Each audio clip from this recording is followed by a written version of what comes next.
iba't ibang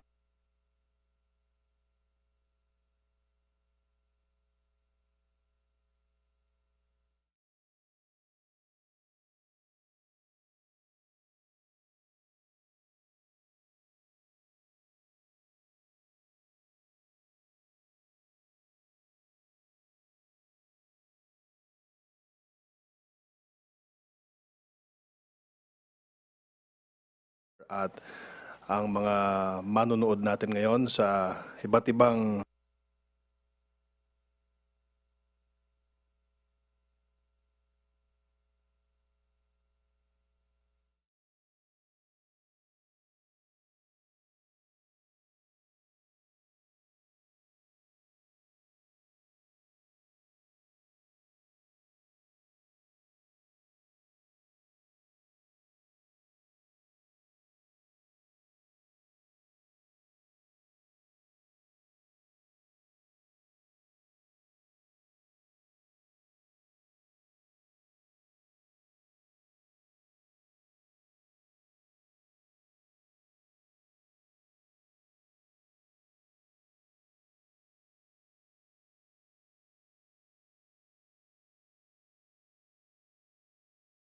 the Department of Health Secretary Francisco Duque. Good evening. Good evening. We are holding this special press conference tonight to discuss the initial guidelines that the IATF has drafted a few moments ago. CABSEC Carlo Nograles will now read the guidelines of the enhanced community quarantine for the entire Luzon. Maraming salamat, Secretary Martin Andanar. Mga kababayan, magandang gabi po sa inyong lahat. Narito po ang guidelines on the imposition of an enhanced community quarantine and the stringent social distancing measures over the entire Luzon, including the National Capital Region, effective at 12 midnight of 17 March 2020 and expiring on 12 midnight of 13 April 2020.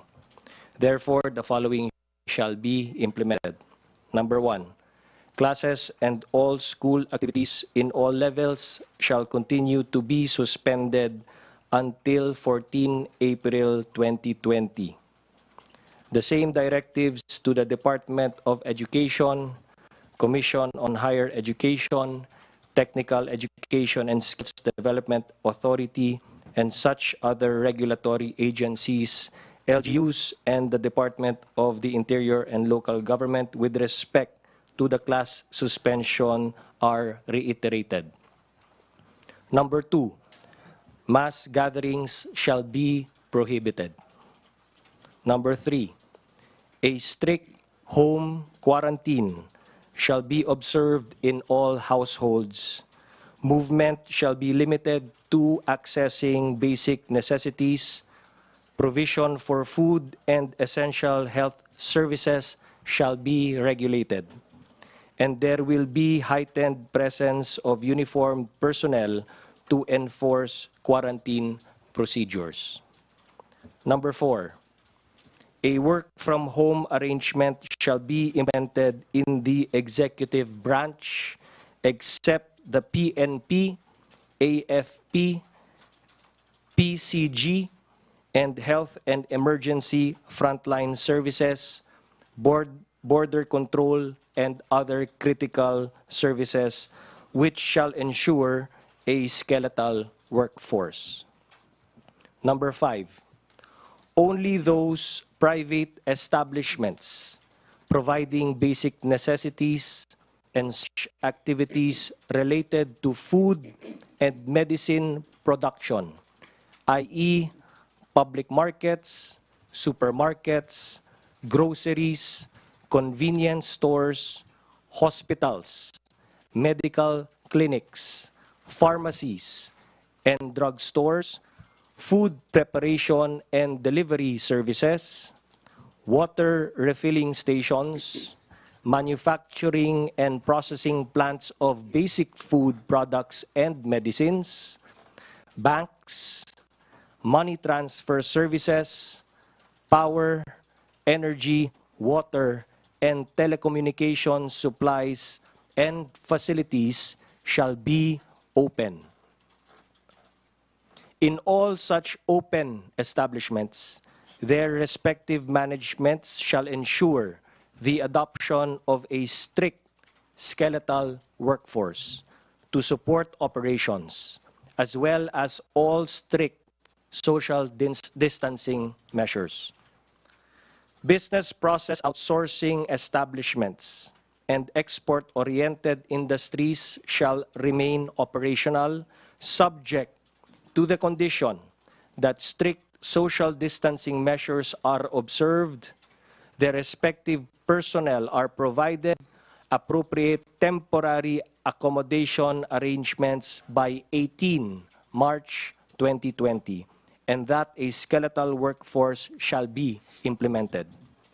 Media personnel shall be allowed to travel within the quarantine area, provided that within 72 hours from the issuance of this memorandum, media personnel intending to travel within the quarantine area shall secure an identification card from the Presidential Communications Operations Office. For purposes of the foregoing, transit to, from the above establishments anywhere within the area covered by the enhanced community quarantine shall be allowed. Security personnel of the establishments in the contained area shall likewise be allowed to travel within the quarantine area. Number 6, mass public transport facilities shall be suspended.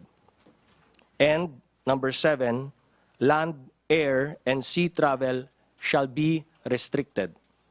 Outbound passengers intending to depart the Philippines from any of the international airports in Luzon shall be allowed to travel for a period of 72 hours from effectivity of the enhanced community quarantine. Inbound international passengers in transit upon effectivity of the enhanced community quarantine shall be allowed entry, subject to applicable quarantine procedures if coming from countries with existing travel restrictions imposed by the IATF. All inbound Filipino citizens, including their foreign spouse and children, if any, holders of permanent resident visa and holders of 9E diplomat visas issued by the Philippine government shall be allowed entry subject to applicable quarantine procedures if coming from countries with existing travel restrictions imposed by the IATF. The movement of cargoes within, to, and from the entire Luzon shall be unhampered. For this purpose, guidelines for the accompanying crew or personnel of transiting cargoes shall be formulated by the Department of Transportation. Land, air, and sea travel of uniformed personnel for official business, especially those transporting medical supplies, laboratory specimens related to the COVID-19 and other humanitarian assistance shall be allowed. And the Department of Social Welfare and Development and Department of Labor and Employment, in coordination with the Department of Finance, Department of Budget and Management, and Department of Trade and Industry, shall formulate programs, projects, and measures for the social amelioration of affected workers and residents of the area subject of the enhanced community quarantine. These measures may include, but shall not be limited to, moratorium on lease rentals, advancing a prorated 13th month pay, reprieve in utility bills, and assistance to micro, small, and medium-scale enterprises. The DSWD is further directed to institute measures to expedite the distribution of food assistance to the most affected residents of the entire Luzon. Failure to abide by the foregoing guidelines and measures shall be subjected to appropriate action, both criminal and administrative, in accordance with relevant laws and regulations. For this purpose, the Department of Justice is directed to initiate appropriate charges as may be warranted. The IATF, together with the Executive Secretary, Cabinet Secretary, Secretaries of National Defense, Environment and Natural Resources, Trade and Industry, Social Welfare and Development, Finance, Education, Agriculture, Chief of Staff of the AFP, heads of the Philippine Army, Philippine Navy, Philippine Air Force, PCG, and the PNP, and such other agencies or entities as the IATF may invite, shall continue to convene daily to study and continuously review the measures and guidelines in addressing the COVID-19 situation until such time that the health event subsides. The IATF, through the DOH, is directed to disseminate information to the public on the steps and measures to be undertaken relative to the COVID-19 situation during the period of enhanced community quarantine for the entire Luzon for immediate compliance. Thank you very much. Can we have Secretary Anyo or question and answer? MPC? Maricel? Sir, good evening. Sir, just a clarification about the suspension of mass transport, meaning LRT, MRT, bus, and jeepney, wala po talaga. Yes, that's correct. Pero yung mga private vehicles are allowed to travel. Pwede po yun. Yes. But only for those who are exempted. Kasi Okay, may what mga is exemptions tayo sa public and sa private establishments. For government, meron po tayong exemptions, di ba? Especially the frontline services. And then sa private establishments, meron tayong mga exemptions. But mass transportation will be suspended. Meaning, sir, yung mga private cars of ordinary people, they are not allowed to travel. Even if they're going out to buy groceries, food supplies, and medicines. Not allowed. No, they will be allowed subject to Yes. subject nga to Exemption. do yung exemptions, 'di ba? So nakasulat dito yung basic necessities like public markets, supermarkets, groceries, convenience stores. So those will continue to operate. So therefore, you may go to them if there's no public transportation, then private or you'll have to walk. And yung mga allowed, sir, na bumiyahe, like yung mga health workers and mga PPOs, same pa rin po yung requirement. Like they just have to show their IDs or certificate of employment. Wala Yes. po changes to. Correct. Correct. Okay. The idea here is to keep everybody on home quarantine. We try not to dwell dun sa mga exemptions to the rule. In fact, yung exemptions, ang ano natin dito, ang mindset dapat natin dito is in case of doubt, stay at home. Thank you, sir. Okay. Anjo and then Joyce.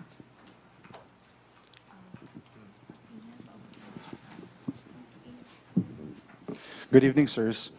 Sir, can you walk us through how did the President reach the decision to declare and enhance a community quarantine? I understand several CABSECs have already recommended lockdown. Why not lockdown? Meron lang tayong nakita naman ninyo, even in the previous declarations, meron tayong general community quarantine and then meron po tayong enhanced community quarantine. So we never use the word lockdown, like I said, because this is a technical term. And we try to use a technical term and a medical term because this is a medical emergency. This is a public health emergency. So we only use terms that have a definition. At ang definition nga natin ngayon from a generalized or general quarantine, community quarantine, nandito na po tayo sa level ng enhanced community quarantine. And the reason why we're going to an enhanced community quarantine, like all of the indicators show us the need to, including yung declaration ng pandemic ng WHO, including yung mga rising cases natin, and including the fact that many of our LGUs anyway have already begun declaring their own LGUs as community quarantine. So therefore, by declaring an enhanced community quarantine in the entire island of, the entire Luzon, then all LGUs now pantay-pantay na yung ating mga kumbaga lahat na tayo, nasa common ground na po tayo ang buong Luzon. Sir, understand meron tayong, ayun nga sir, may general community quarantine, then nag-progress tayo to enhanced community quarantine. Many are wondering, may next step pa ba doon? May next phase for that? After? We'll take it on a day-to-day basis. So right now, like we just announced, na daily po mag-meet, mag-assess po ang ating IATF to study the numbers, to look at the COVID-19 cases, and to determine yung on the ground, make adjustments kung ano yung mga nakikita nating realities on the ground. Okay lang. Justice Secretary, sir, so the people will not be alarmed. What will be the basis for them to be arrested during these times of Right.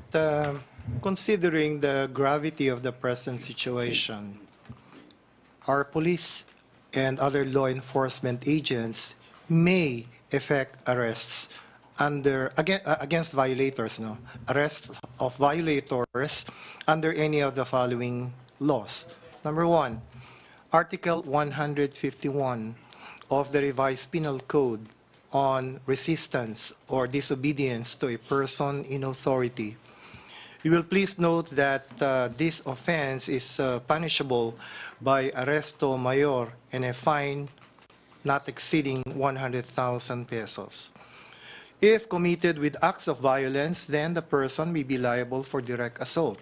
And that is a much more serious offense, which is punishable by prisión correccional or a fine of not more than 200,000 pesos.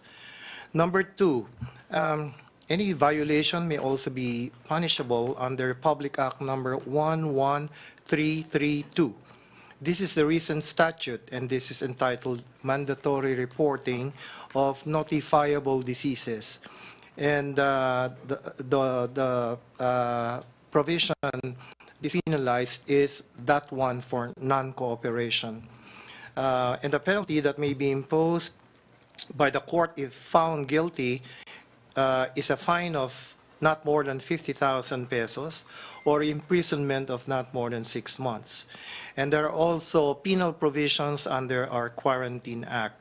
And the penalty would be more or less the same as the more recent statute on mandatory reporting of notifiable diseases. So this will come into play only pag talagang mayroong serious resistance or disobedience to our law enforcers. So I plead with everyone to just simply give cooperation.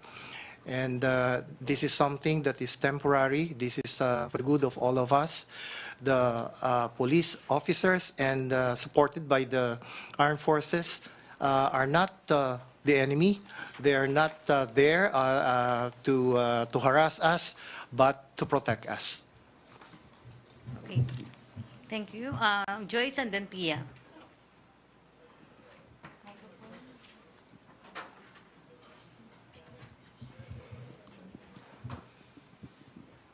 Secretary Nograles, you've mentioned that every day naman may meeting yung interagency task force, and this is in effect yung nabanggit po natin na enhanced community quarantine until April 13.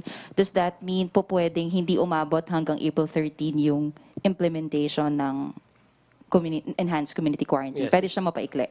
Pwede siyang mapaikli if the circumstances warrant. At ayoko rin sabihin, pero pwede rin humaba. Depending nga sa situation. That's why it's on a day-to-day basis assessment. Okay. How will this coincide, yung strict home quarantine, with the curfew being implemented by or being enforced by LGUs? Ba't hindi na natin sinama yung... Superseded na siya ng curfew because curfew is back to home ka pag sinabi mo curfew. But this time, it's strict home quarantine. So superseded na yung mga curfews that were being imposed by the LGUs. So this is now strict home quarantine. Wala nang curfew na pinag-uusapan because kumbaga, sa words pa ni Secretary Anyo, 24 hours curfew na ito because ang general rule is stay at home. If you leave your home for these establishments to buy the necessities ng bahay ninyo, only one person ang pwedeng bumili. And then, Hindi pwede isama yung buong pamilya, hindi pwede dalawa yan, dapat isa lang ang bibili. Because again, ang general rule is that home quarantine muna tayo, wala munang galawan except for these necessary industries, no, and establishments, and of course yung vital government services. Gusto natin yung walang galawan kasi we want to stop the virus from spreading. So put it in your head that the general rule is stay at home. Pero sir, yung idea, for example, of a curfew kasi, di ba, may limited hours, meaning anyone from the family, sabi, kahit isang member of the family can buy necessities even beyond 8 p.m. So, I know what you're saying, pero siguro we will ask the establishments also, perhaps in the next, maybe tomorrow, we will ask establishments to close at a certain time, perhaps. No, it's something that we'll take up. Para pag magsarado yan, then you have no business already being out of your home. Sir, dun sa meeting ng Interagency Task Force, napag-usapan ba yung recommendation na magkaroon ng isang place lang for all COVID-19 positive cases para mas confined? Was it discussed or was it approved by the President? It wasn't discussed, but asked Secretary Duque. Hindi State po something. ito napag-usapan sa IATF, pero ganun pa man, ito po ay napag-usapan, in fact, nung nagkaroon ng hearing sa Cámara del Representante. This was, I think, last Wednesday, last week. So, tinitingnan po natin ang Lang Center kung pwede siyang maging COVID-19 hospital. But ang sabi sa akin ng Executive Director, si Mr. Vincent Balan, medyo sa ngayon mahihirapan dahil meron na rin silang mga pasyente na kahit na hindi siya, meron siya mga COVID-19 patients. In fact, sabi niya meron pa siyang 15 available isolation rooms. Ngunit yung iminungkahi ko nga sa kanya mula sa Congress na kung pwedeng gawin specialized COVID-19 hospital. Sabi niya mahirapan sa ngayon dahil marami pa rin sila mga non-COVID-19 patients. So, kailangan talagang planuhin ito maigi saan ilalagay itong mga non-COVID-19 patients. Conceptually, okay naman to consider this. But the operationalization needs further study. May gusto rin pong idagdag si Secretary Anyo. On the part of the local government, kasama dun sa aming memo circular yung pag-identify ng isolation unit. This could be a private house, this could be a building, or this could be one condominium. Depende sa kakayahan ng local government unit. Sa mga COVID patients na positive na asymptomatic or with mild symptoms, kaya siyang i-accommodate ng local government unit at sa designated isolation unit ay doon lang ilagay yung mga pasyente kasi asymptomatic naman ito. Para ang ating hospital magko-concentrate na lang sa mga mayroong mga serious symptoms na kailangan talaga ng interventions. Okay. Pia? Okay, Secretary Nograles says, sir, you said that outbound passengers shall be allowed to travel within 72 hours from the effectivity of the quarantine. Ibig sabihin, sir, land, air, and sea travel po ito. This says outbound passengers intending to depart from the Philippines from any of the international airports in Luzon So, shall be allowed international. to travel for a period of 72 hours. Inter- Napag-usapan kasi ito because ayaw natin, baka meron mga gustong pumunta ng abroad. No? Gustong iniiwasan po natin yung mga masa-stranded na mga pasahero. So ito yung mga napag-usapan namin sa Interagency Task Force kung paanong treatment natin na sa airports, mga tourists na gustong umalis ng bansa at bumalik sa kanilang mga bansa. What about yung mga nasa Luzon, sir, na gustong umuwi sa kanilang mga residents sa Cebu, for example, or in Mindanao? No more. No more. We said that falls under mass public transport facility shall be suspended. So number 6. Sir, yung inbound passengers, they will be allowed to enter Luzon until when, sir? Inbound international passengers in transit upon effectivity of the enhanced community quarantine shall be allowed entry subject to applicable quarantine procedures. So until when, sir? Wala naman time. Secretary Anyo. Yeah, this provision is applicable to Filipinos and holders of permanent resident visa. Sila yung po pwede nating tanggapin, but they'll be subjected to a mandatory 14 days quarantine. So, sir, to be clear, sir, after 72 hours, no one can go out of the country from Luzon, sir? Yes. Go out of the country, international, yes. Sir- But again, the general rule is mass public transport facility shall be suspended. Yun po yung general rule. Exception to the rule na yung number 7. Sir, will we be closing the borders of Luzon? Kailan po mag-i-start yan, sir? Yes. Tonight. Tonight, 12 midnight. 12 midnight. So, sir, ano na po yung mga naging paghahanda po natin, sir? While we're speaking, the entire Philippine National Police is already discussing their protocols and their procedures para dun sa implementation ng enhanced community quarantine of the entire Luzon. Kay SILG, Anyo, sir, up until kanina, nung nag-uuwian po yung mga tao, may mga checkpoints pa rin po kahit na-announce na yung enhanced community quarantine. What will happen to the checkpoints around Metro Manila, sir? Well, ang mangyayari, iba na ngayon ang magiging configurations. Meron pa rin tayong uniform services sa mga key positions, key strategic areas. Meron tayong mga roving patrols. At kasama natin ang governors, mayors, barangay captains na mag-i-implement itong ating enhanced community quarantine. So nakatandem yan yung ating mayor, yung ating chief of police, at saka yung ating local military field commander. So sila yung magpapatupad nito in the entire island of Luzon. Sir, I'm sorry, marami pong questions, sir. Kasi you said that yung mga health workers will still be able to go to work, yung mga BPOs. How will they get to work, sir, kapag suspended yung public transportation?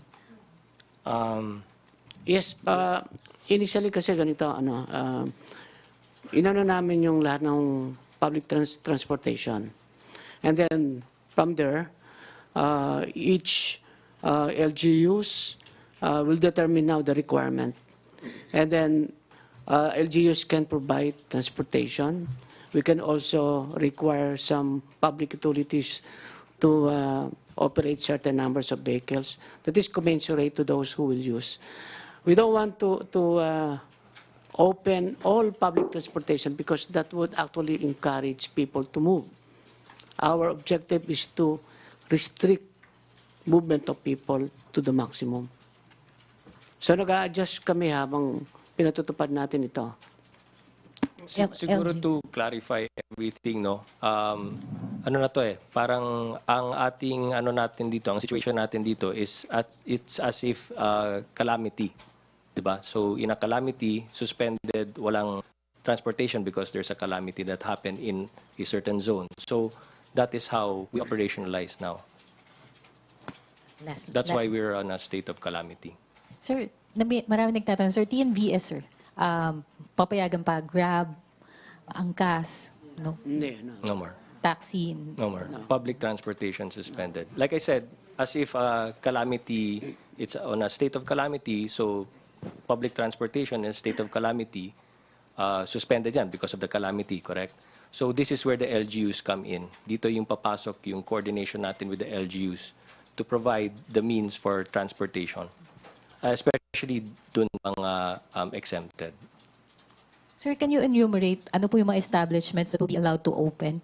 So we have groceries, we have supermarkets. What about restaurants, fast foods? Restaurants, yung kolatilya lang natin sa restaurants is it's supposed to be food preparation and delivery services. So not restaurants sit down, but restaurants, not even restaurants, it's food preparation and delivery services. So magde-deliver, hindi ka pupunta dun sa establishment para kumain at mag-upo at kumain. It's for delivery. The mindset, the idea is that instead of the person going to the market, it's the delivery person delivering to the home. So mas less ang movement kung ganon. Delivery services will be available, sir. grab Yes, food ganyan. preparation as limited only to the food delivery. Ace? Sir, may grab food delivery, food panda. So, open yun, sir. Ang iniisip kasi namin, it's the establishment that is delivering. The establishment that's, again, like I said, in case of doubt, no. In case of doubt, no. Ace? Secretary Duque, ilan na ho ba yung na-test natin for COVID since we started yung testing? Almost 1,000. Close Almost to 1,000. 1,000. Oh. I was trying to open my PUI summary pero hirap-hirap lang mag... Anyway, mga ganon, 1,000. Okay. Oh. Kay Secretary Nograles, kasi may mga nabanggit na mga exemptions yung BPOs, export, and then we have health workers. But then we also suspended public transport. So how can they go to their workplaces? For example, they don't have their own car. Kaya nga sa BPO, if you notice that the conditions for the BPO is that by March 18 of 2020, they must provide appropriate temporary accommodation arrangements. Otherwise, they will not be allowed to operate. Because again, we are trying to limit the movement. And so, Secretary of the DTI, Mon Lopez, has committed to the IATF that he will reach out and talk to the BPO establishments and the export-oriented industries to operationalize this directive. How about yung health workers, yung media?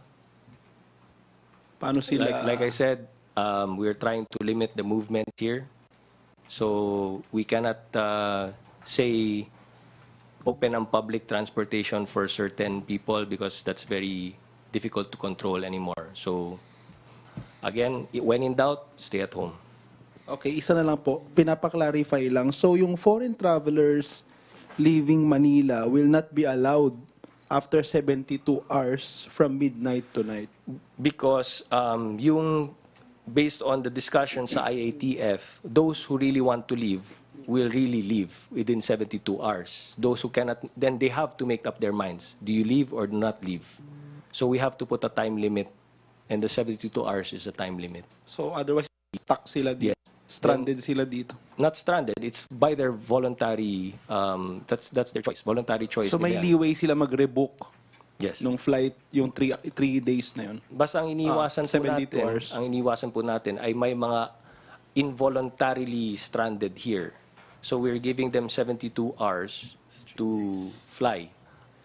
So that we assume that after 72 hours, it is your decision to stay here. Salamat po. Okay, Mela, and then Maricel. For CABSEC Nograles, I know marami rin pong media na nagmo-monitor.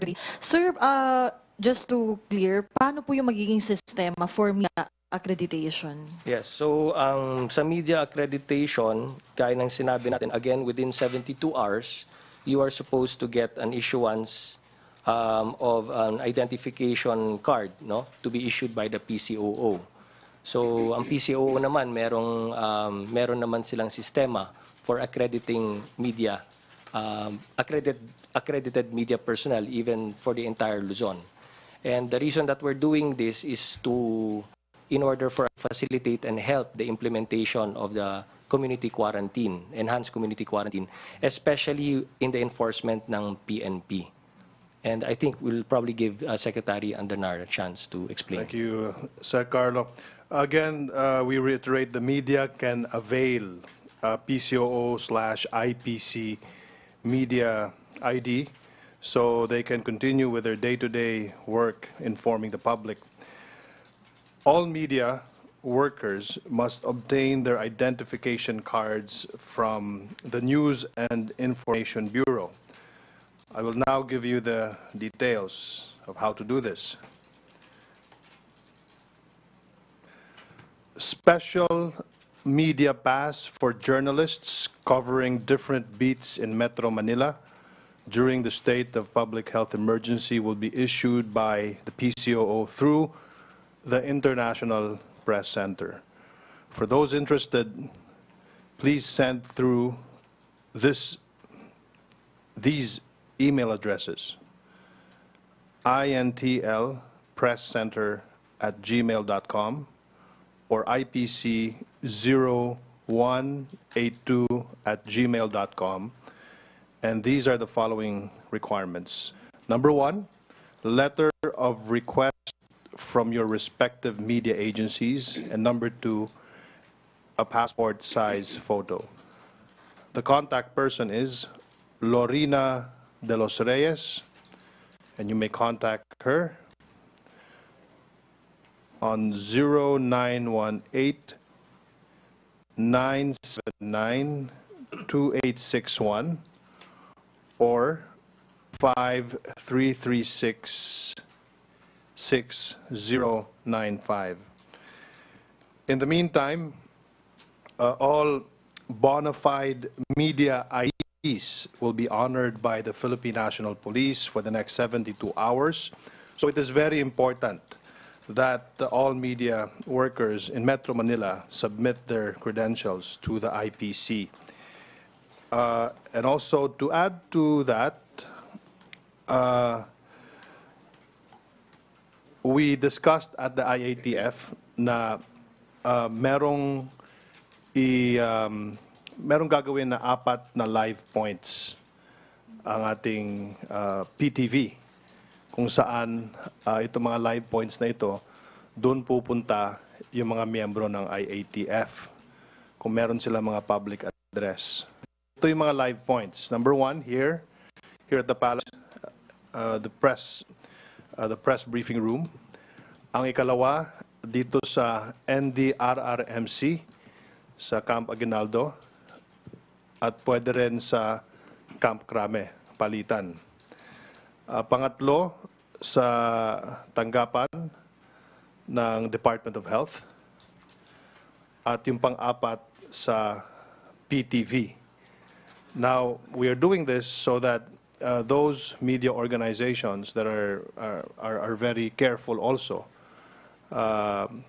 na ayaw nilang mahawa ng COVID-19 ang kanilang mga media workers ay pwedeng mag-hook up lang sa PTV4, mag-hook up din sa Radyo Pilipinas. At we also have arranged for a virtual presser. Pwede rin kayong magtanong through the internet using Skype or what have you. And you can also call our live points by phone patch. So yun lang po. Thank you. Question, Maricel. Secretary Andanar, clarification lang. So does it mean that once you're a bona fide media practitioner, automatic na na-approve yun? Hindi naman siya, like, we won't limit the representative per TV network or media organization? Hindi po, kasi naintindihan po natin na halimbawa sa isang dyaryo, hindi lang naman yung reporter ang kailangan. Mahalaga din yung mga technical staff, yung nag-iimprenta, yung mga editors, yung mga photographers. The same way sa television, yung ating mga engineer na magpapatakbo ng ating mga transmitter. Lahat po na ito, this is a long value chain of important people na nagpapatakbo ng ating industriya. So that's why I said media workers.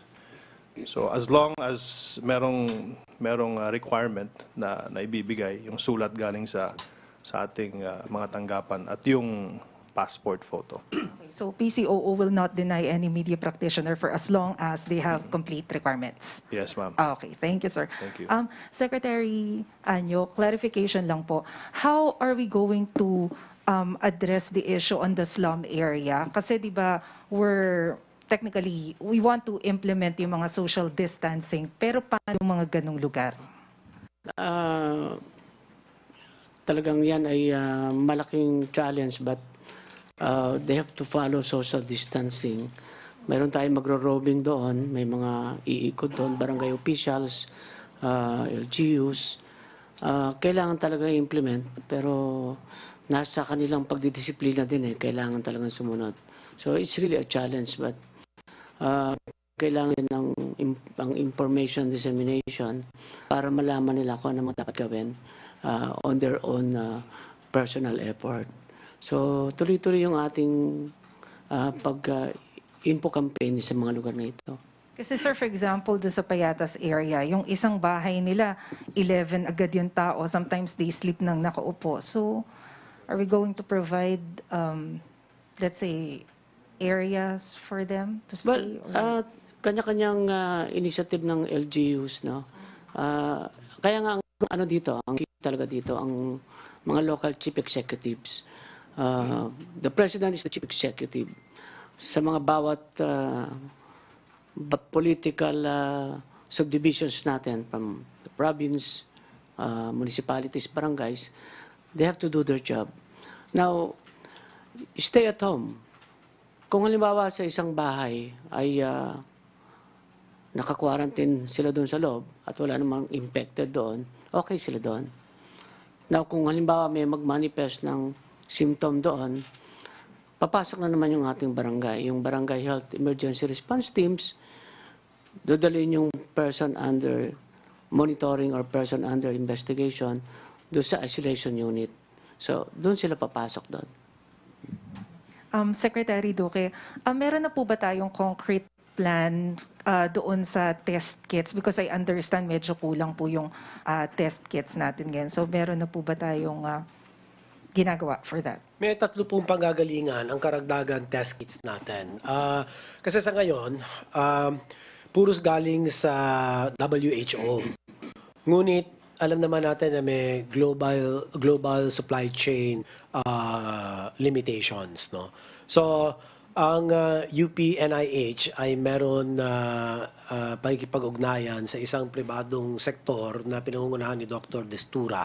I think you've heard about this person.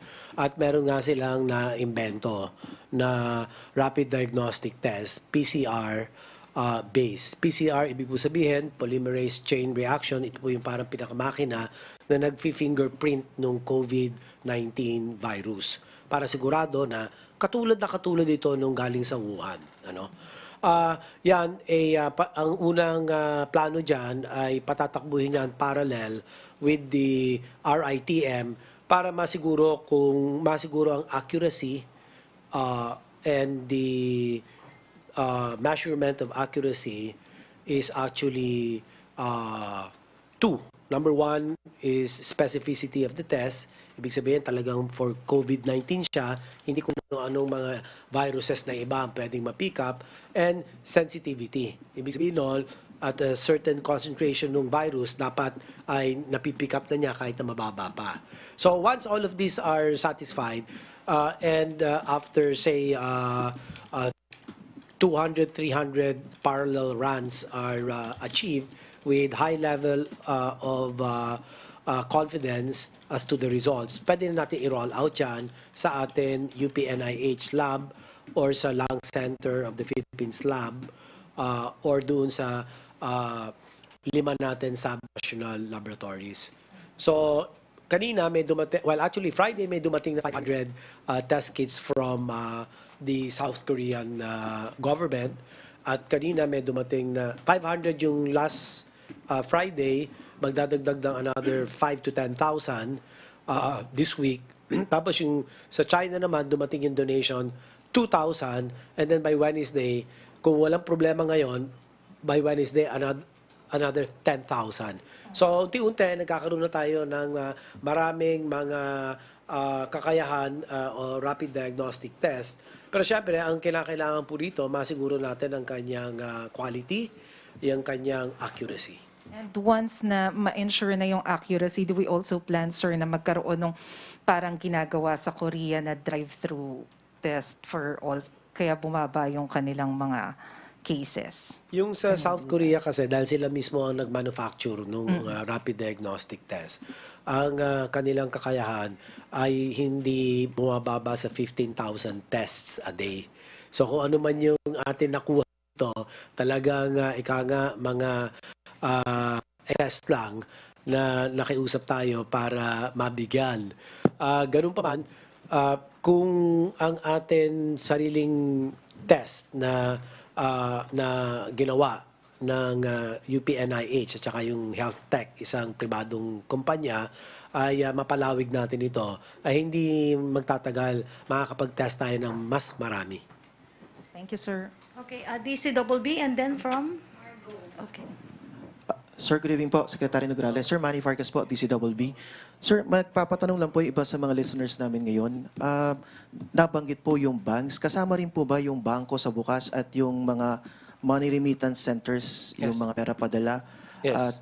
Paano daw po, siyempre hindi po kasama sa exempted yung mga taong lalabas? Will they be allowed para po pumunta sa bangko or dun po sa mga pera padala centers para kumuha ng kailangan nilang pera or magpadala ng pera? Yes, banks money transfer services will continue.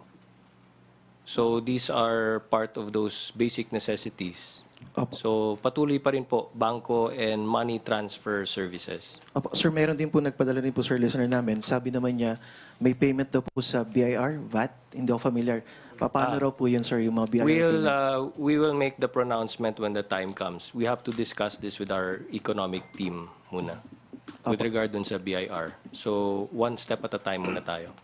Apo. Sir, tapos kay Secretary Anyo po, sir, nabanggit po kasi kanina doon sa statement po ni President Duterte about yung karinderya, saka po yung sari-sari store. Alam naman natin, sir, na pag iskinita, malilit ang kalye, minsan mas mahirap pigilan yung paglabas po ng tao at any given time.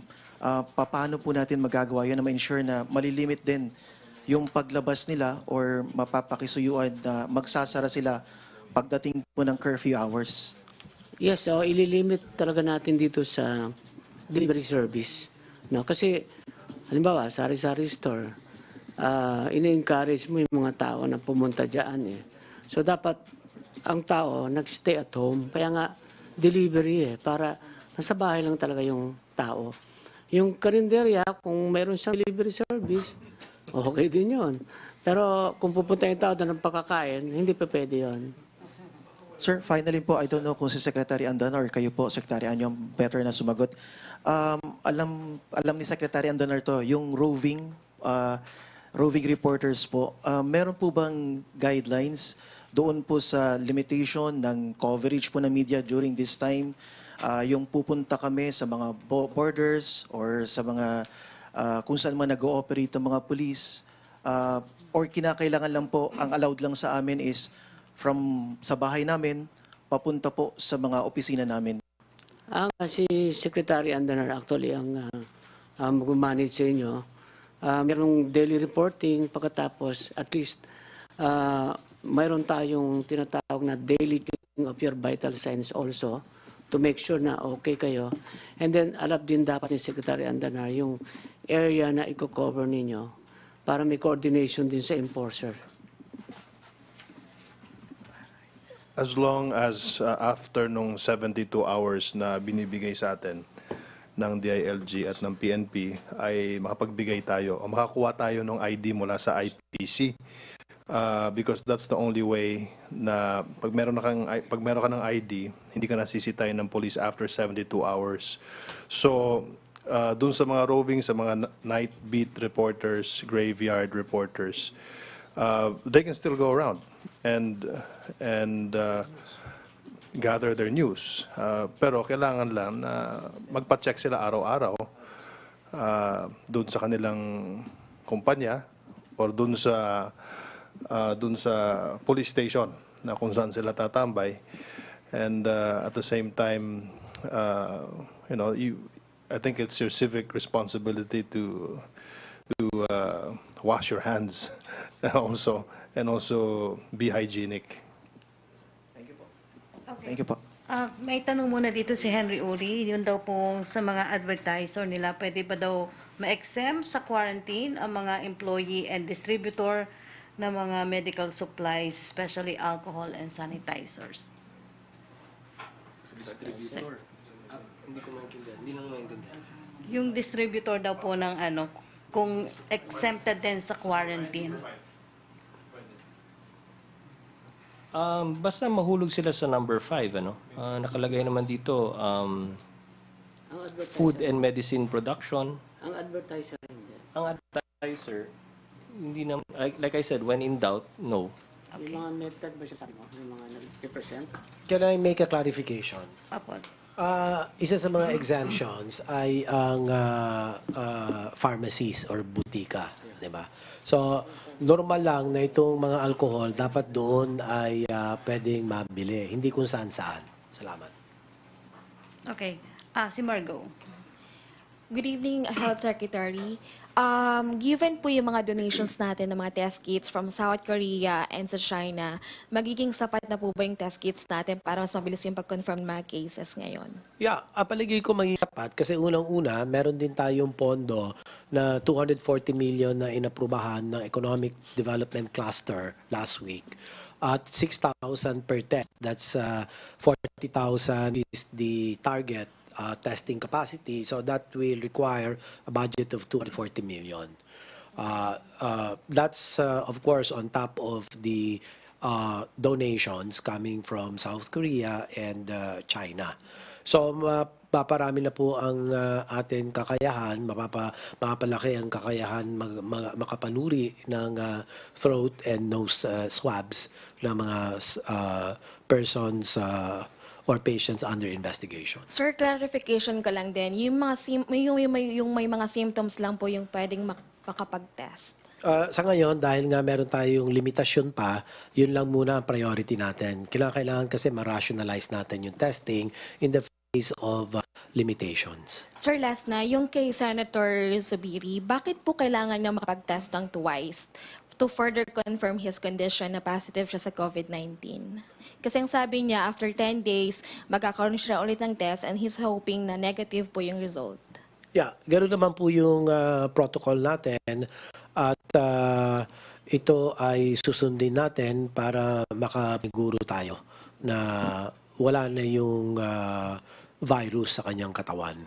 So, lahat po ng, kahit mga ordinary patients, sir, twice po natin na-check o chine-check kung confirm sila sa COVID-19. Meron kasi itong history of exposure with 2 other persons who had a exposure to a positive COVID patient. One of the resource persons they had during one of their hearings, I think about early last week or 2 weeks ago. Okay, thank you. Joyce and then Ian. Pia, last 4 na tayo. Pia and then Ace. Sir, just to emphasize na open yung mga supermarkets and yet hindi po pwede ang mass transportation. And then nabanggit nyo kanina, Secretary Nograles, maglakad na lang. Paano po yung location if, for example, talagang malayo dun sa particular household yung supermarket and then only one person from the family is allowed to go? Hindi po ba mahirap yun? Will the LGU should be providing transportation for them? Maaring pwedeng mag-ganon initiative na lang siguro ang LGU. Pero That could be an option. Like I said, mahirap mang gawin, no? Itong mga guidelines na to. Pero kailangan natin gawin. Kailangan natin striktuhan ang lahat ng mga ito. Otherwise, kung magbigay tayo puros ng mga exemptions, babalik rin po tayo dun sa maraming galawan. So, humingi po kami ng paumanhin. Ito'y ginagawa po natin para sa protection ng bawat isa. And you also mentioned, sir, that food assistance will be given to poorest families or communities. Paano po natin gagawin yun, sir, and yung process nun, and what kind of food assistance we will be giving to them? So right now, state of calamity na po, no, ang entire Luzon. So because of that state of calamity, then yung mga iba't ibang mga LGUs can also declare a state of calamity within their LGUs, respective localities, para sila po ay makatap na doon sa kanilang calamity funds, no? At ang QRF nila, ang quick response funds po nila. And based on that, then it is incumbent upon the LGU, no, to first be able to be the first responders doon sa mga constituents po nila na kailangan natin mapangalagaan in terms of yung mga marginalized, no, and impoverished communities natin at ang ating mga constituents. So like I said, ang mindset po natin dito, kumbaga, we are under a state of calamity. So ang operationalization is as if yung LGU is under a calamity. So tulad ng kung may nangyaring calamity po sa inyong LGU, alam naman ng LGU kung anong dapat gawin. Ano po yung specific na food assistance? Bigas? Ano po yung particular na Based matatanggap dun nila? sa LGU, meron naman tayong mga food assistance packages na alam ng LGU anong gagawin, no? And then, just like in a calamity nga po, just like in a calamity, the LGU already knows what type of food packs or food assistance ang ibibigay nila sa mga constituents nila na affected by the calamity. And then mag-augment po yung DSWD. So even si DSWD now is already preparing yung mga calamity and food assistance packs that they usually use in times of calamities. So yun po ang magiging effect po ng state of calamity, and yung pag-operationalize natin nitong mga ito. So in other words, yung mga may kaya, yung mga may means will have to provide for their own means. We will have to prioritize those who have no means, just like in any calamity. To Secretary Duque, pinapatanong lang po. As per the WHO, all nations have to be ready with respirators and oxygen as we expect the need for these as COVID cases to rise. Do we have an inventory? Oh yes, of this? we do. Hindi ko lang memoryado. Pasensya na po. Ay di ko maalala. But kasama po yan sa paghahanda. Yung pagsusukat ng kakayahan ng atin pong mga ospital na makapangasiwa ng mga critical or serious COVID-19 infections. So, mahalaga po yan dahil pagka nagkaroon ng tinatawag natin massive pneumonia or acquired acute respiratory distress syndrome, ay kinakailangan i-hook up sila sa respirator dahil on their own hindi nila kayang huminga. So we guarantee that we have enough supply? Well, as of this time, yes, I think we have enough supply, but we still don't know to what extent the transmission or the rate of infection will go. To Secretary Anyo, pinapatanong lang din po. Are we going to impose a gun ban? Actually, hindi na nga pwedeng lumabas yung mga tao sa bahay. So, automatically, kahit na walang gun ban, wala na rin pwedeng gumala na mayroong barel. At kung halimbawa, mayroon sa exemption, the rule of the law will apply. Kung wala siyang PTC, hindi siya pwede magdala ng barel. So, sa ngayon, nakikita natin na maximum talagang limited ang movement ng mga tao. Dapat lahat nasa bahay ngayon. Mandatory home quarantine tayo lahat. Okay. For Secretary Duque, kay Belia Carriazo, exempted daw ang BPO pero health cards nila nagbigay ng notice just now na di daw po covered ang pandemic like COVID.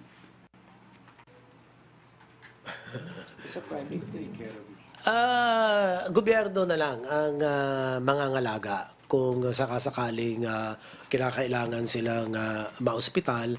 Pero patitignan ko yung policy nila with the HMOs kung baka naman meron na kulatilya doon na masyadong maliit yung letra. Baka yun ang lagyan natin ng basahin natin maigi. Baka meron na opening for additional protection. Well, you also have PhilHealth, di ba? Yung commitment ng PhilHealth. Yeah. Thank you very much. Yung PhilHealth pala ay meron na inaprubahan din ng Economic Development Cluster, or EDC, sa halagang 420 million pesos.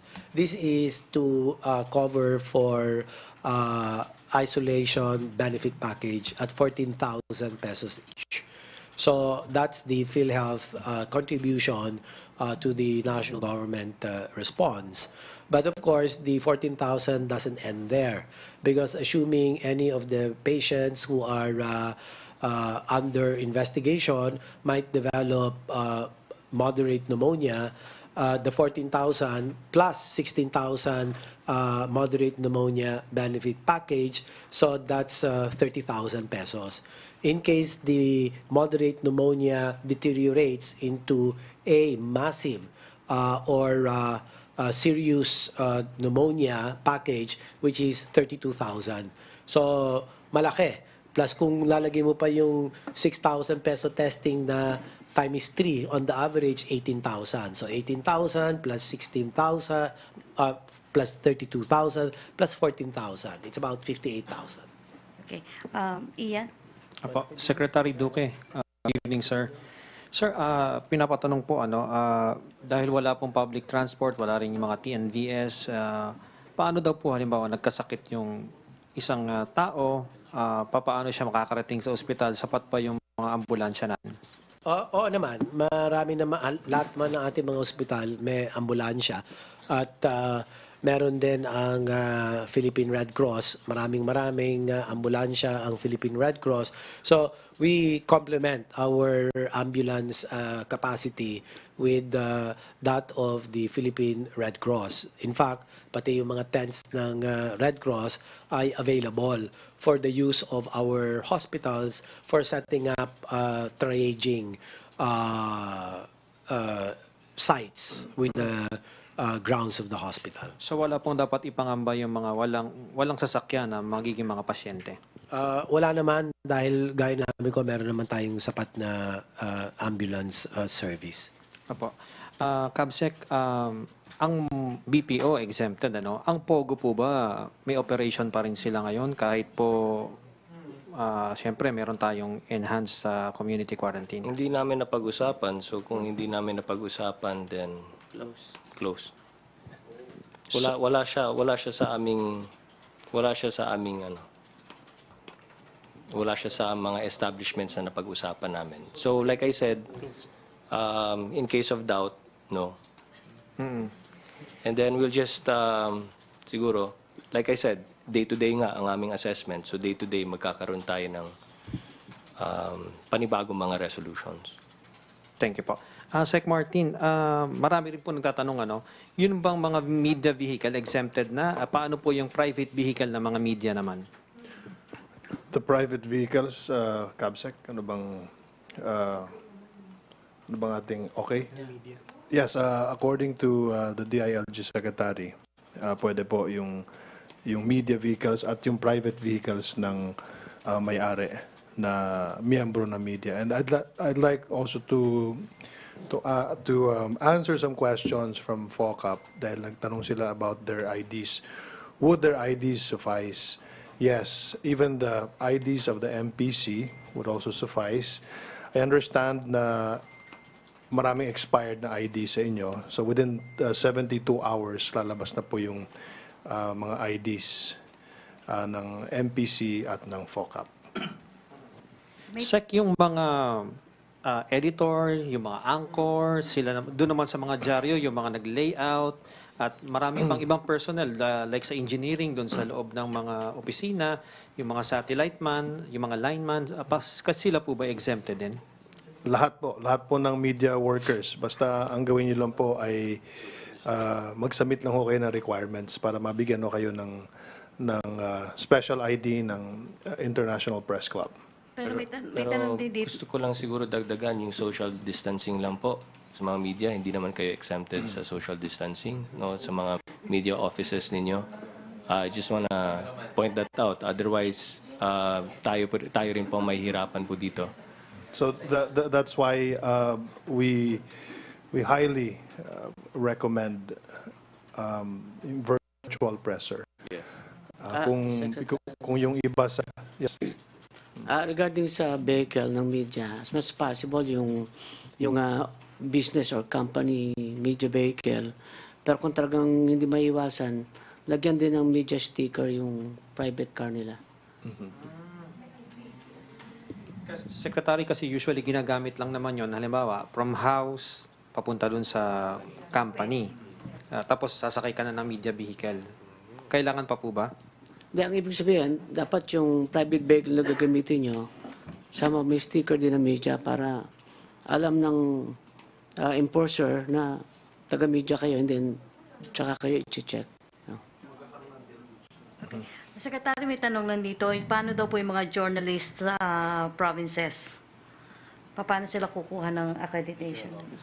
Ganun din po.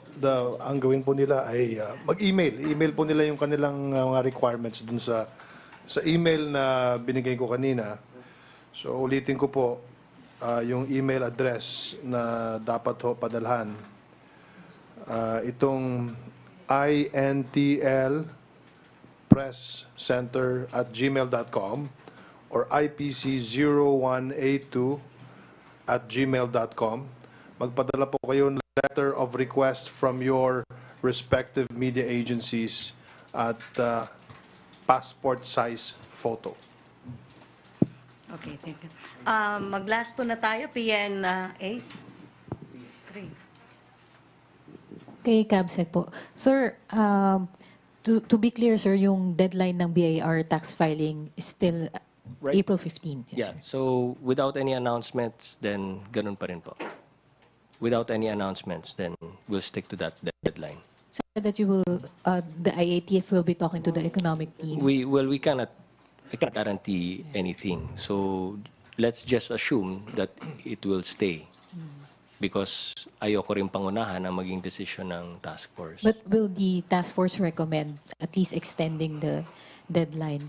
We will submit to the economic teams, di ba?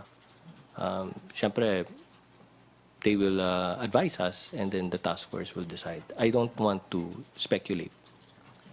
Sir, kay Secretary Duque, sir, yung mga nurses and caregivers who do home care for the sick, kasama din po ba sila, sir, sa exempted? Yes, because sila yung nangangalaga sa mga may sakit, so automatic kasama sila sa exemptions. Sir, patanong din po, as of now, sir, our mortality rate in COVID cases is almost 10%. That is reported confirmed case vis-a-vis yung reported death. Hindi po ba mataas yun, sir? It's about 8%, 12 over 142. It's about 8%. But it's only high because we have not done enough testing. We have limited testing capacity, especially the past several weeks. But now I am confident that with many testing kits arriving, and many have already in fact arrived, we will be able to pick up more positives but mild cases. So that the number of deaths will be further diluted by the growing number of positive cases. Sir, marami pong ninervyos dun sa case ni Senator Subiri kasi asymptomatic siya. What's the possibility, sir, na marami pa pong mga cases ang hindi pa nare-report? Well, sabi ko nga, hanggat we do more massive testing, hindi natin talaga malalaman kung ilan pa ang positibo. Pero natututo naman tayo sa mga karanasan sa ibang bansa. Na ang global case fatality rate as a 3.8%. Ang ibig sabihin lang po nito, yung 80 to 82% ng COVID cases, mild. Yung mild, yung iba halos walang symptoms, no?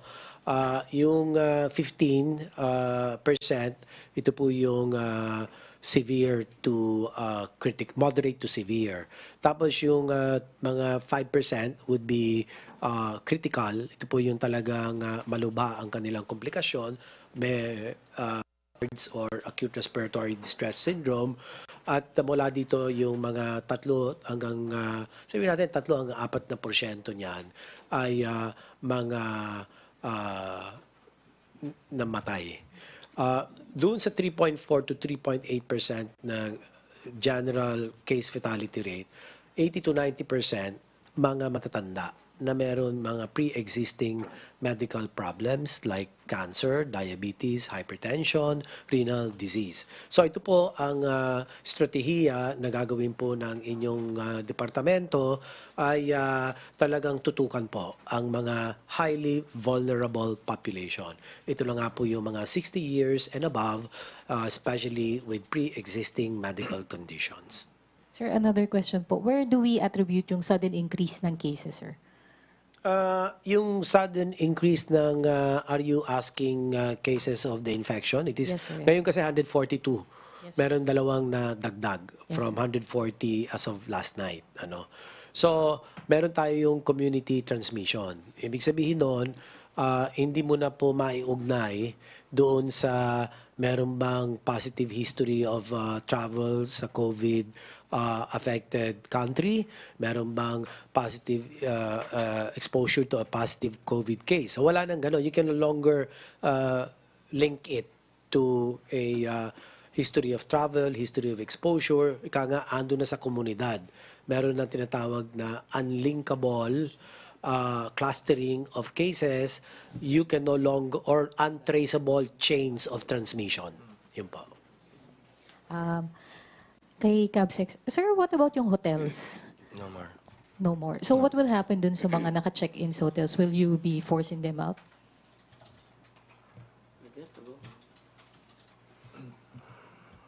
Well,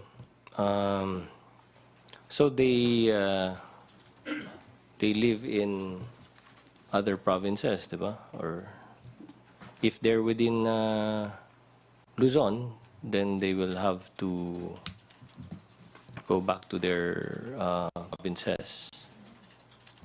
Pag Visayas, Mindanao, will Well, actually, no, pagka-hotel, we will close them. Tapos sabi nga, as is where is, no? Kung siya ay isang stranded na hindi taga doon, we will make arrangement to the hotel owner. Kung gusto niya accommodate yun as yun yung quarantine area niya at privately na yun. The hotel is closed, but some stranded foreigners or tourists na nag-decide siya na mag-stay na lang doon, privately, pwedeng mag-stay siya doon. Arrangement na lang sa hotel yan. So, bawal staycation, sir, pag nasa Luzon ka, pag taga Luzon ka, sir? no, wala. Hindi kasama sa ano yan eh. Last na, sir, yung tulong natin sa mga public utility vehicle drivers, ano po yung mabibigay natin, sir? Yun na yung ano natin, yung mga next steps na pag-uusapan na natin. Salamat, sir. Okay, phone in question, yung loto daw po, papatuloy pa rin. Loto. We didn't discuss that yet. And ano daw po, yung kung pwede daw po ma-consider yung exemption ng mga nasa sektor ng sa sanitizers, alcohol, kasi critical to ngayon kailangan. Yeah, ano naman eh, Open naman yung health services naman po yan. So, pharmacies. I think that can be considered. Okay. Last question na tayo. Last two pala, si Ace, and then last na si Vance. Para klaro lang po, yung 72 hours, kailan po exactly mag-uumpisa? Para klaro, lalo na yung mga may flight. 12 midnight. 12 midnight. Ito, po abangan mamaya. natin yung 12 midnight, then you count 72 hours. Okay. So, yung mga, halimbawa, yung media workers po, so for now, yung wala pang accreditation, so hindi pa sila maa-accost for now, kung sakaling nagbiyahe pa sila. No, basta may ID lang. Basta may ID pa. Okay. So, ito po, may nagpapatanong. After 72 hours, there will be no more outbound travel, but inbound is allowed. Does that mean after 72 hours, airlines that ferried passengers to Luzon will depart without passengers? Yeah. Ganun ho yung mangyayari. Yes, sir. Bakante po yung okay. So, tama daw bang sabihin after 72 hours, suspended na rin international air travel sa NAIA? Yes, more or less pagka going to Luzon. Pero meron pa tayong Cebu, meron tayong Davao, meron tayong Cagayan de Oro, international airport din naman yon. Ang quarantine natin or lockdown natin or enhanced community quarantine ay buong Luzon. So, doon natin i-apply. Now, yung mga nire-repatriate na mga Pilipinos, yun, pwede silang pumasok dito sa NAIA or Clark because i-arrange naman yun. No? Any Filipinos from abroad na gustong bumalik dito, i-accommodate sila. Meron pa daw po bang border checkpoints sa metro after this? Meron pa din. Meron pa rin. Tsaka mga strategic areas, yung mga expressway, yung mga main tinatawag nating high-speed express highways, they will be manned by the armed forces of the Philippines. Okay, yung concern naman po ng educators, kasi dun sa bagong memo po ni ES, magkaiba po yung regarding sa holding ng classes. Yung bagong memo po ngayon is clear about the suspension in calamity situations where no classes are conducted. So ibig sabihin po ba nito, any form of classes dapat wala, including yung online? Ano, because ang sinasabi lang naman dito shall continue to be suspended. So kung ano man yung napag-usapan, hindi naman mag-COVID sa online. So, Okay. So they can conduct online classes? yes. Okay. Tapos yung will stoppage of manufacturing apply for alcohol, soaps, and other critical hygiene products? How about supply to the stores if they stop? Ano naman dito food products and medicines. So, Hindi po medicine kasi yung mga hygiene. Hindi rin sila food. soap, Hygiene, medicines, Hygiene products, manufacturing of soaps, soap. alcohol, soaps. manufacturing. Opo. Kailangan niya because those are support health-related products like alcohol, soap. Di ba? We always say frequent hand washing. Tapos we say alcohol. So, dapat makasama sila. So they can continue. Basic yan eh. Yeah. Medical supplies, ganun din po. Lalo na. They can continue with that. Okay. May mga concern din po, paano daw yung mga homeless sa mga probinsya? Baka si Secretary Anyo to. Kasi may mga homeless sa probinsya, di ba? And then, expose sila sa mga elements, and then nag-quarantine. How do we address yung ganong mga concern? Katulong natin ng LGU tsaka DSWD pag-address dito. Last na lang po, may nag-comment po dito kasi sabi po niya, sa sari-sari store, yung pisong bawang, pisong sukat, pisong toyo, dapat daw bang magpa-deliver? Pero yung mayayaman na may pera, pag nakastock ng pagkain, so yung walang pera, magpapa-deliver ng tinging-tingin, halimbawa isang kanton. Paano daw po yun? Yun po yung reklamo ng mga tao dito ngayon online. At saka, Alam mo, sa community, sanay naman sila na buwibili ng pagkain din. Kaya nga, kasama din sila doon, isang representative ng family, papayagang bumili ng pagkain. Pero pag bumili ka naman siguro, hindi naman isang toyo lang, o tsaka isang suka lang. tingi-tingi, Oo, buuin mo na yung isang linggo mo pagkain. Buuin mo na yan para dyan ka lang sa bahay mo. Alam mo, yung mga Pilipino ngayon, ito yung pagkakataong magpilosopo. Mayroon tayong problemang hinaharap. Buhay ang nakataya dito. Ibigay na natin yung buong pagsasakripisyo natin para ang buhay na nasave natin sa iyo din tsaka sa pamilya mo. Okay, salamat po. Vance, and then, so, totoo na daw po huli na si Joyce Balancho. Oo, ang dami. Kanina pa umaga sila, Secretary. Sir, Vance, oo. Sir, good evening kay Cabsec Nograles. Regarding kanina earlier, sinabi mo na kailangan delivery lang yung mga food. Now, hindi rin kakain sa mga resto. Now, personal ba pwede kaming makapunta para bumili? No, may isang tao sa bawat household ang pwedeng bumili at umuwi. Para malimitahan lang po natin yung labas-pasok. Let's say kung malayo, sir, pwedeng gamitin ng private cars? Yes. Pwede, sir. Okay, sir. But again, for essential travel lang talaga. Essential travel. Tatanungin din kayo ng mga authorities. Meron lang pahabol si Secretary Guevara. Marami nagtatanong kung patungo tayo sa martial law dito sa mga bagong restrictions na ginagawa natin. I just want to assure everyone that the answer to that question is a resounding no. Although public safety requires it, there is no state of rebellion, there is no state of invasion. Our enemy here is not a human being, our enemy is a virus. So please be assured that we are not headed towards martial law. Thank you. Sir, patanong lang po kay Secretary Duque. Ang sabi po, ilan na pong estimate nila na undetected, unconfirmed COVID-19 cases as of now? Dahil may shortage ng test kits. Ilan? Undetected? Yes, undetected. Depende, marami kasing models na pwede natin batayan.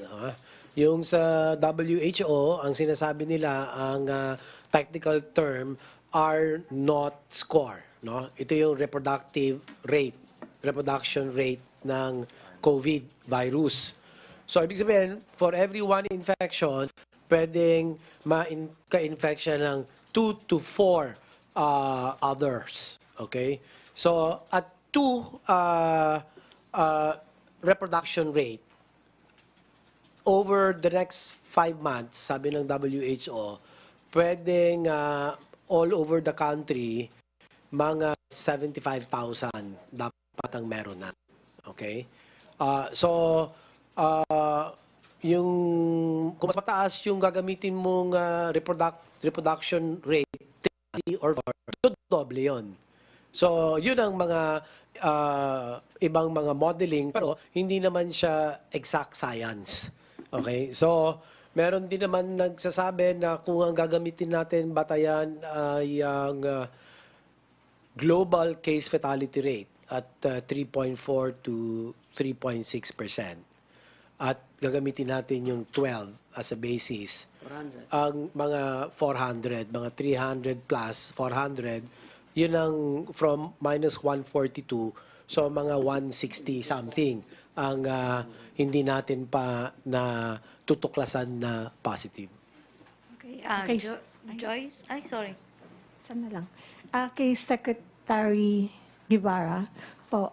Sir, regarding dito sa mga barangay chairman, let's say hindi sila sumunod, nag-violate sila, any sanction sa kanila na inyong igagawin?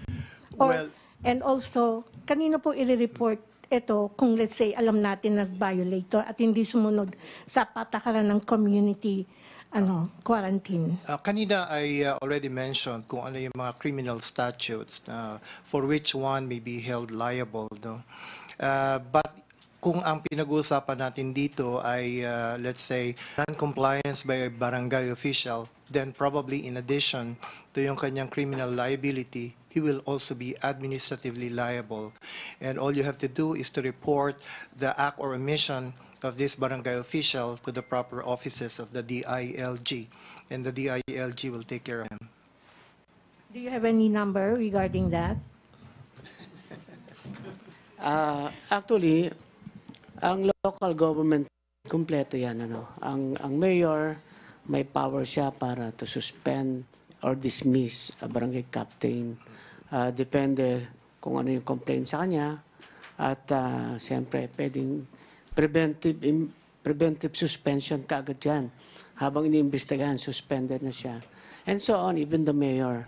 At through the DILG, we can also conduct our investigation. So, mayroon tayong number dyan. May website din tayo kung saan pwedeng ilatch yung complaint. Kung gusto niyo talaga ng exactong number, si Yusek Jonathan Malaya nasa kanya yung number. Okay, thank you, Vance. Last na, Joyce Balancio. Sir, how about yung mga kababayan natin na nakatira sa informal settlers area, those confirmed COVID cases, how are we going to manage them? Kasi given their situation, kung saan sila nakatira, baka hindi possible ang isolation? Nasagot ko na yan kanina, yung ating mga barangay isolation unit at yung ating barangay health emergency response teams ay ilalagay siya doon sa isolation. Kung siya pa naman ay asymptomatic o kaya ay person under investigation, pwedeng doon lang muna siya i-quarantine. Pagka nagkaroon siya ng serious symptoms, dadalhin siya sa hospital. Another question na lang, sir, mabilis na lang. Yung tanker fuel trucks, are they allowed to travel or deliver? Yes. Thank you, sir. Okay, thank you. Thank you, Joyce. Thank you, Secretary. Thank you so much to the members of the press at para po sa mga manonood natin. Meron po tayong public briefing Monday to Friday at pwede pong ma-extend ng Monday to Sunday. Ito po ay 11:15 in the morning hanggang alas 12 po ng tanghali. Live po sa PTV, live din sa Radyo Pilipinas at live din po sa lahat ng mga KBP member stations. So bukas po yan, 11:15. Kung meron po kayong mga karagdagang katanungan patungkol po dito sa inanunsyong enhanced community quarantine, tomorrow would be the best day, lalong-lalo na po sa publiko. This show is for the public. Thank you. Okay, thank you, Secretary Martin. Thank you, Secretary Guevara, Secretary Duque, Secretary Nograles, Secretary Anyo. Salamat, MPC. Antabayanan po ang Lotto Draw. Back to me studio. Sa Radyo Pilipinas and People's Television.